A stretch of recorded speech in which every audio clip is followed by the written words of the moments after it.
So, you know how before break, we were talking a lot about the civil rights movement, and one of the big topics we were talking about is the way we are integrating schools. So, could you remind me of one of the groups of people that were trying to integrate schools? The Little Rock Nine. The Little Rock Nine, okay. Can you tell me a little bit more about them? Well, there was like a group of kids, and they were like African, like American, and they like when they like went to school, I don't know, they were really like discriminated against, and they just tried to they like kept like to it, and like just wanted to like be able to like go to the same school as like white people. Yeah. What were some of the ways that they were discriminated against? I think that they were like, I don't know, people would like when they were walking to school, people would be screaming at them and like yelling and yeah. No, definitely, especially the yelling. That'd be kind of a crazy thing to see and hear. Do you think that what do you think are some of the qualities that someone who'd be willing to do that every day? Well, they have a lot of like courage to like be able to like stand up to those people like every day, and you know, not like they could like just like the first day they could have gone and just be like, oh no, like I'm not doing this, but like it's too much, but like they kept like going, and they were like determined.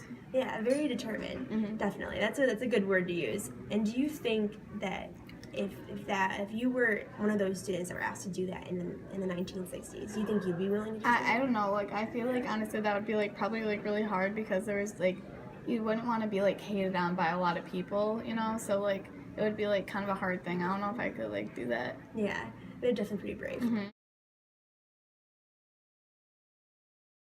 That before break we were talking about the civil rights movement.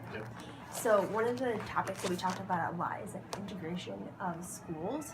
So can you remind me of one of the instances or groups of people that were helping integrate schools?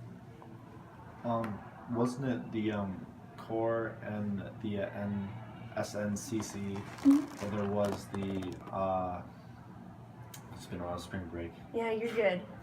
No worries. And there was like Ruby Bridges. Yes. Yeah, definitely. No, actually, that's really good because you added in a couple of the actual organizations. But let's take on like Ruby Bridges for a second, because she's a pretty interesting character. Do you think you could remind me a little bit about her? She wasn't entirely aware of what was going on. Her parents told her to like go into a different school today and just behave. Yeah. And she didn't understand that all the people around the school were there because they didn't want her to be there.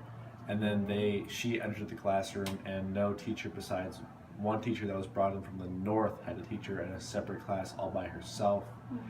Parents actually took their kids out of the school because Ruby was there, and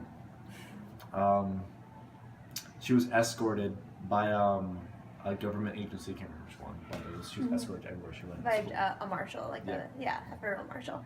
Awesome.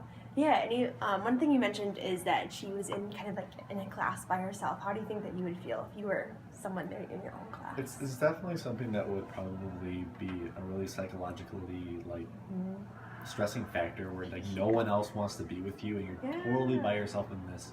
But then you also get that one-on-one teacher mindset, and that's also a particular thing to have. But I think it's kind of hard on you.